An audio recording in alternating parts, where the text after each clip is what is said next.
And I now give the floor to His Excellency Dato Erywan bin Pehin Yusof, Minister for Foreign Affairs of Brunei Darussalam.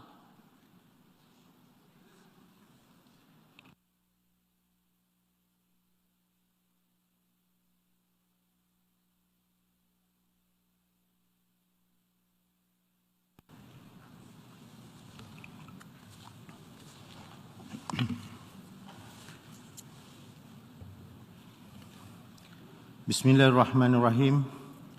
Mr. President, Mr. Secretary General, Excellencies, ladies and gentlemen. Assalamu alaikum wa rahmatullahi wa barakatuh. Peace be upon you all and a good afternoon. I have the great honor to convey the warm regards of His Majesty Sultan Haji Hassan al-Bolkiah, Muizzaddin wa Daulah, Sultan and Yang di-Pertuan of Brunei Darussalam to this year's August General Assembly.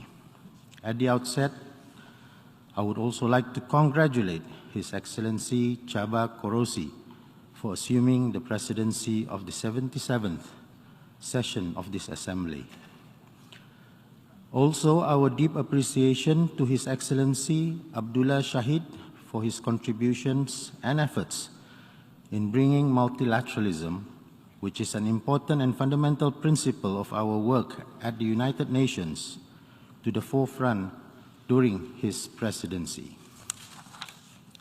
Mr. President, while it is good to be back in New York and at the United Nations to deliver Brunei's statement in person after a 2-year absence, this year's debate continues to take place amidst global uncertainties and challenges that test our individual and collective resilience.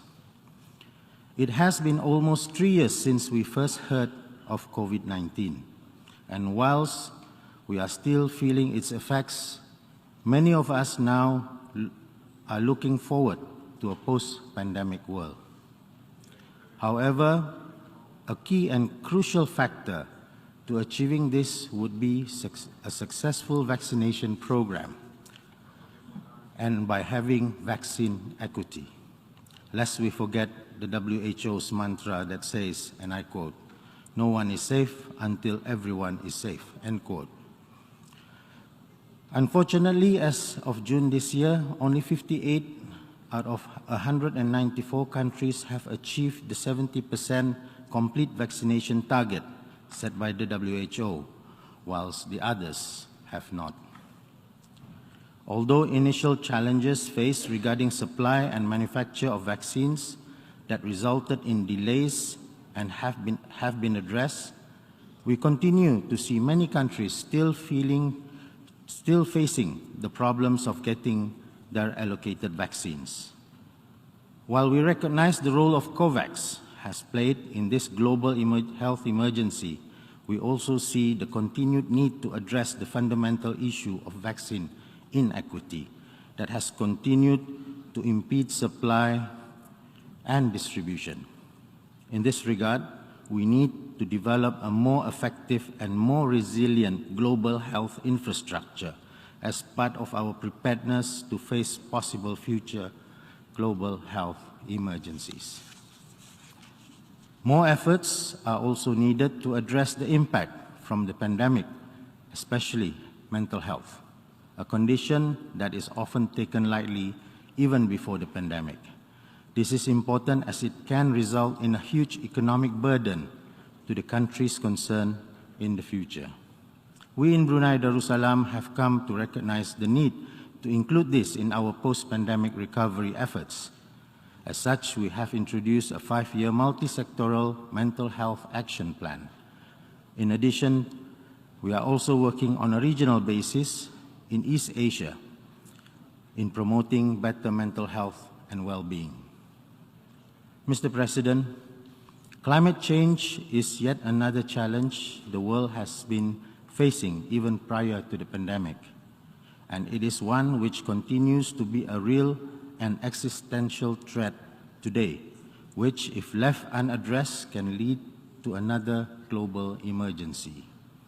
In 2015, the world came together on two landmark agreements, namely the Paris Accord, which sets a target limit of global warming by 1.5 degrees and global greenhouse gas emissions, as well as the 2030 Agenda for Sustainable Development, which aims, among others, to reach zero hunger. I believe these two are interlinked and interconnected aspirations. And yet, as we reach the halfway mark to the SDGs, we see the latest report by the UN Intergovernmental Panel on Climate Change showing that the impacts of climate change on agriculture has led to devastating consequences on food production and food security. Furthermore, the recent report on the state of food security and nutrition in the world by the FAO, the WHO, and others has shown that by 2030, the progress made in alleviating world hunger since 2015 will be nullified unless something drastic is done. This is why we must hasten our efforts and remain steadfast in our commitments. To this end, Brunei Darussalam is committed to the climate ambition and is moving towards net zero by 2050 through forest preservation as well as transition to clean energy to shape a low-carbon and climate-resilient future, with 72% of our total land area still covered by rainforests, and our greenhouse gas emission only accounts for 0.017% that of global emission. As one of the regional champions for conservation, environment, and forest preservation, Brunei is also playing a lead role regionally by hosting the ASEAN Center for Climate Change. This will function as an intergovernmental center for climate change coordination and cooperation. It will also strengthen the region's capabilities to prevent, mitigate, and manage climate-related disasters through established mechanisms and formulations of policies. We appreciate the contributions thus far from our partners and friends on this initiative and continue to welcome others to come on board. Mr. President, the UN is the foremost multilateral institution, and thus its member states have a responsibility to the international law and adhere to the founding principles of this organization, specifically respecting the sovereign equality and territorial integrity of all members. The maintenance of international peace and security is of utmost importance, and this is no different in Southeast Asia. Last year, our region's peace and stability was affected, and ASEAN collectively agreed on a 5-point consensus to work gradually and constructively towards a peaceful solution and eventual return to normalcy in one of our fellow member states, namely Myanmar. Unfortunately, matters continue to require close attention, and as such, we appreciate the continued support and contributions of the United Nations and others in ASEAN's efforts.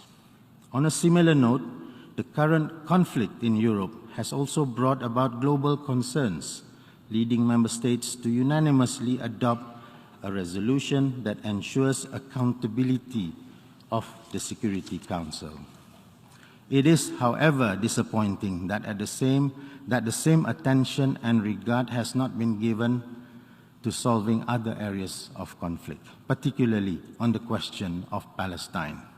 We need to ensure the same amount of attention and consideration be given to conflicts wherever they are, particularly where territorial integrity and sovereignty has been violated. Therefore, the international community must remain resolute in their commitment to safeguarding the two-state solution towards achieving an independent state of Palestine based on the pre-1967 borders with East Jerusalem as its capital. Mr. President, in conclusion, let me say that as we continue to address the concerns of the world in pre- and post-crisis terms, it is clear what these watershed moments in our collective history are. It should not deepen division among us. It should not entrench us in our differences, and it should not lead us to serve only ourselves. However, it should, in these final years of the SDG, make us come together and uphold the spirit of multilateralism that would transform us into a better and more resilient United Nations. Thank you, Mr. President.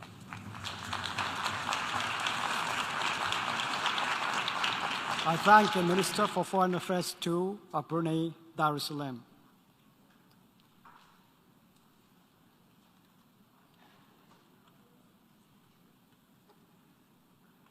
I now give the floor to His Excellency